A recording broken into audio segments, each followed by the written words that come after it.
안녕하십니까. 2월 4일 화요일 정치 내비게이션 시작합니다. 저는 아나운서 정승조입니다. 민주당 김한길 대표가 의원 특권 내려놓기 방안을 발표했습니다.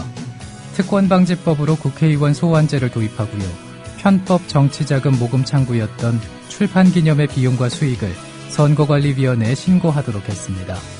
또 국회의원 윤리감독위를 신설한다고도 밝혔죠.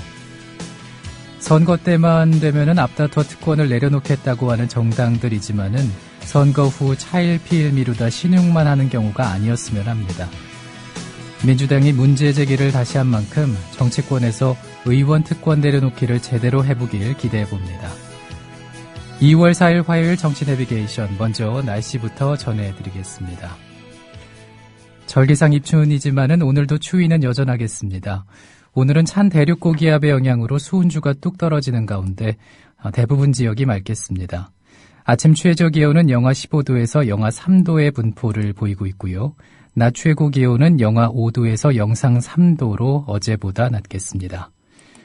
올겨울 들어 가장 많은 지역에 한파특보가 내려질 것으로 예상이 되니까요. 따뜻한 옷 잘 챙기시기 바랍니다. 국민TV 라디오 정치 내비게이션 듣고 계십니다.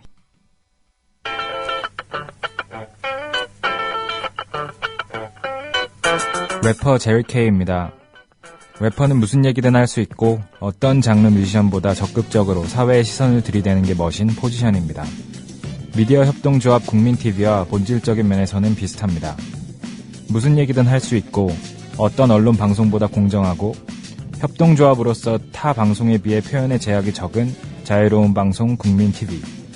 여러분도 공정하고 자유로운 국민TV 미디어 협동조합에 가입하세요. 언론다운 언론이 없는 시대. 미디어 협동조합 국민TV가 그 일을 담당하겠습니다. 검색창에 미디어 협동조합 국민TV를 입력하시거나 서울 3144-0933 또는 3144-7737로 연락주세요.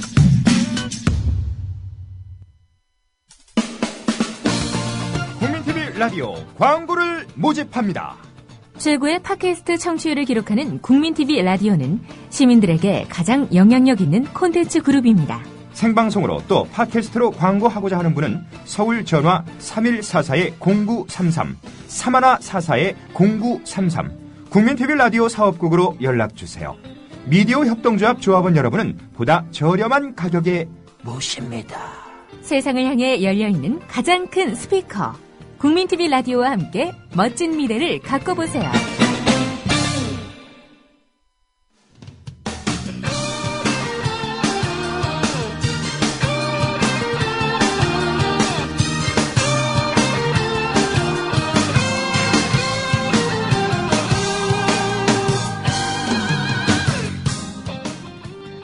국민TV 라디오 정치 내비게이션 함께하고 계십니다. 현재 시각 7시 9분을 지나고 있습니다. 이어서 국회 기자회견장의 말말말을 전해드리는 기자회견장에서 시간입니다. 오늘은 통합진보당 홍성규 대변인의 기자회견장으로 함께하시죠.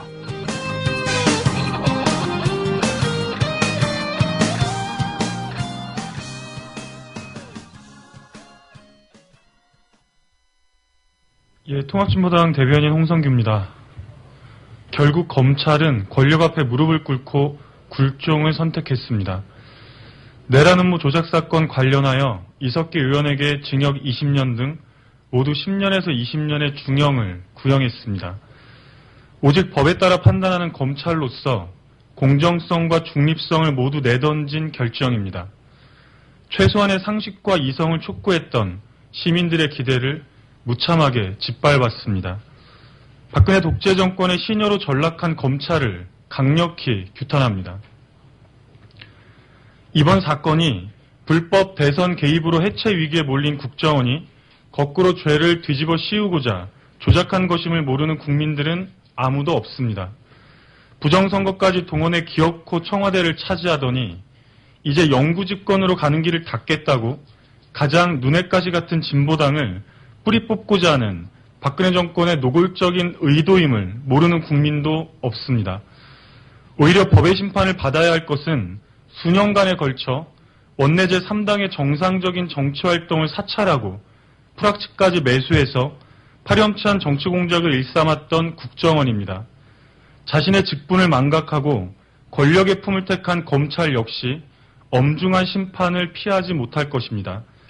진보당은 진실과 정의의 승리를 위하여 박근혜 독재 정권에 맞서 민주주의를 지키기 위하여 우리 국민들과 함께 끝까지 모든 힘을 다하겠습니다. 이석기 의원을 비롯하여 구속된 당원들은 모두 무죄입니다. 재판부만큼은 정권의 압력에 굴하지 않고 오직 법과 양심에 따라 판결할 것임을 믿습니다.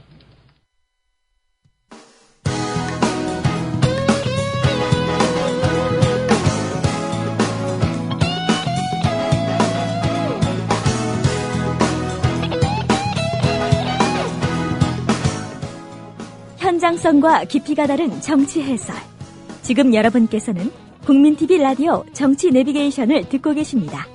진행의 정승조 아나운서입니다.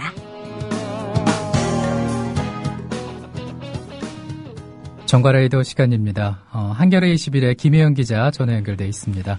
안녕하십니까, 김혜영 기자님? 네, 안녕하세요. 네, 설 연휴 잘 보내셨죠? 예, 잘 보냈습니다. 네. 남북이 이산가족 상봉 준비를 위한 실무 접촉을 내일 열기로 했어요. 네, 그렇습니다. 이산가족 상봉이 성사될 가능성이 높아진 것으로 볼 수 있는 상황이라고 해야겠죠. 네. 실무 접촉은 내일 5일 오전 10시에 판문점 북쪽 통일각에서 열릴 예정입니다.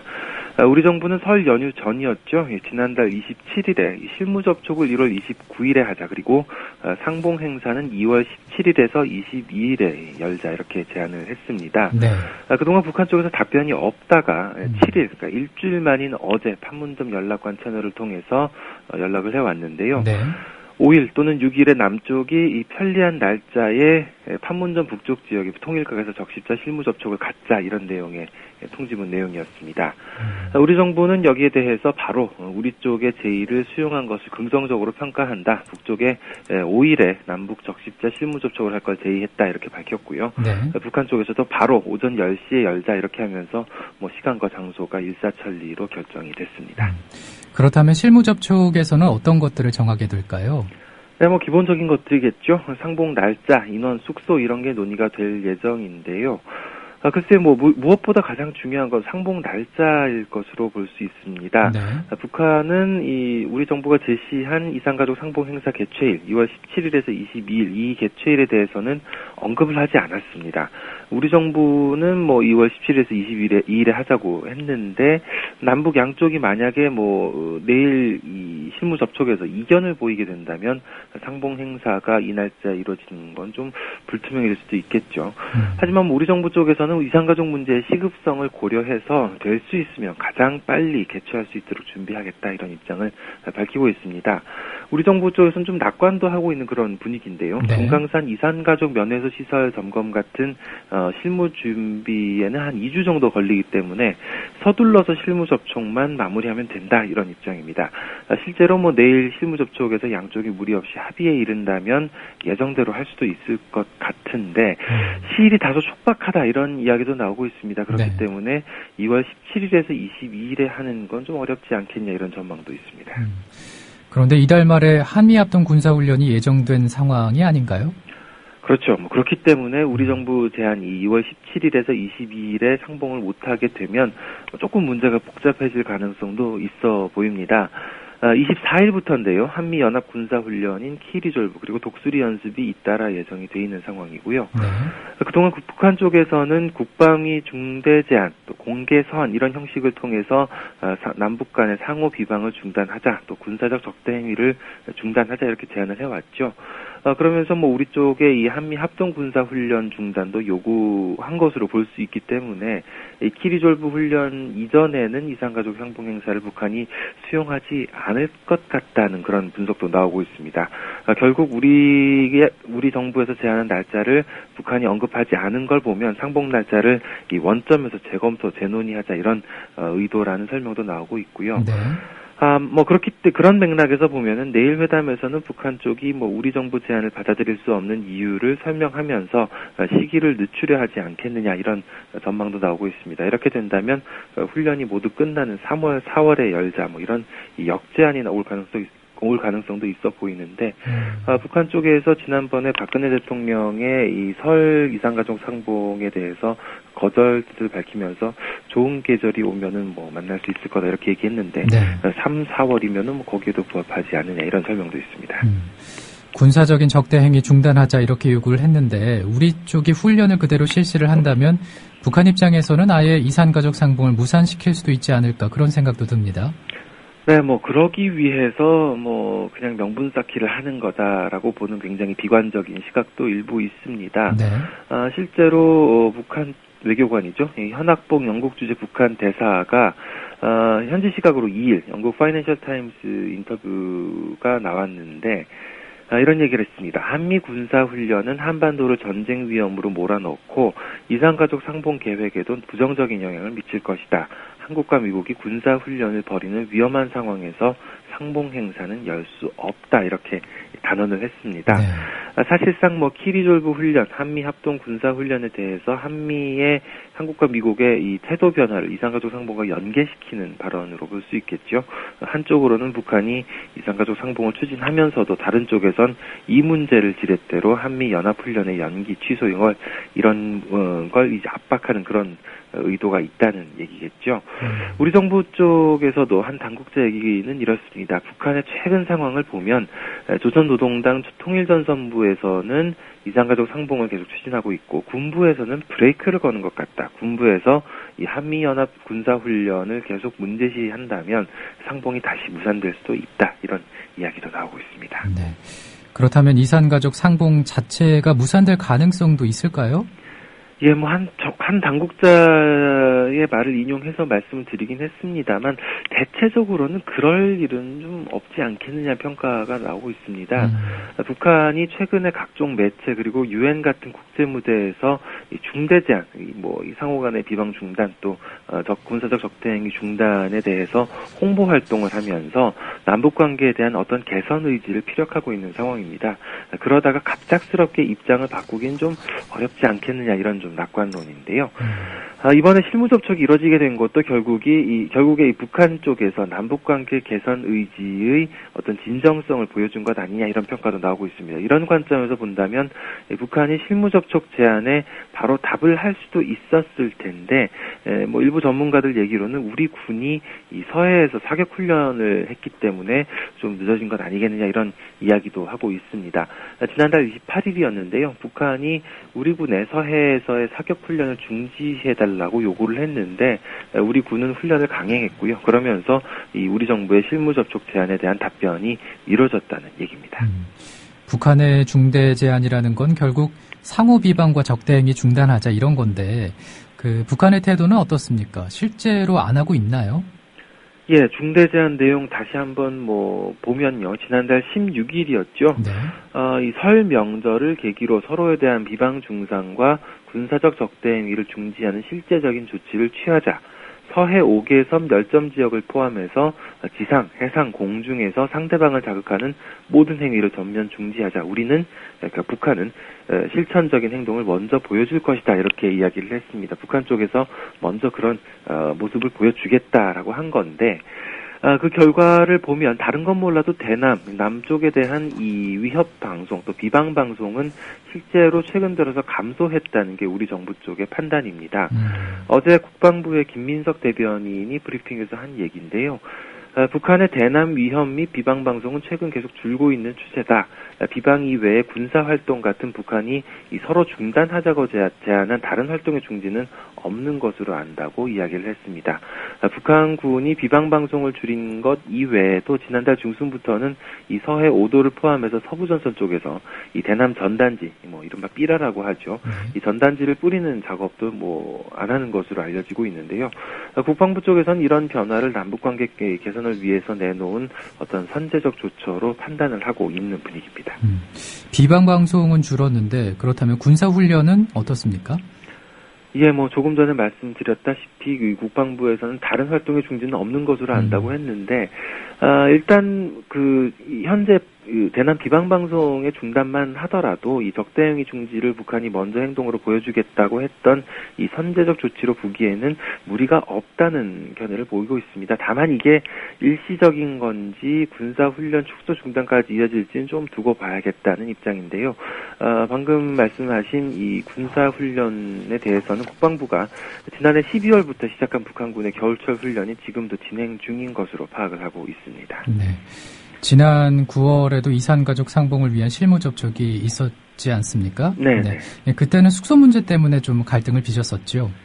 그랬죠. 당시에는 이제 우리 쪽에서는 여러 시설이 잘 갖춰져 있는 이 금강산 호텔을 요구를 했었는데 북한 쪽에서는 해금강 호텔을 제안을 했습니다. 해금강 호텔 수년간 방치가 돼 있는 선박 호텔이기 때문에 이 준비를 할 게 많다는 그런 배경에서 우리 쪽에서 좀 난색을 표하기도 했었는데요. 결국 금강산 관광 재개 문제가 다시 불거질 수도 있는 부분일 수 있을 것 같습니다.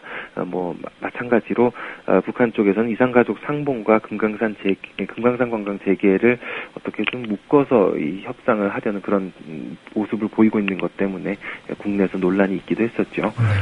지난 설을 앞두고 저희 한겨레 21에서는 남북관계 전문가들에게 현안에 대해서 여러 가지 질문을 통해서 설문조사를 해봤습니다.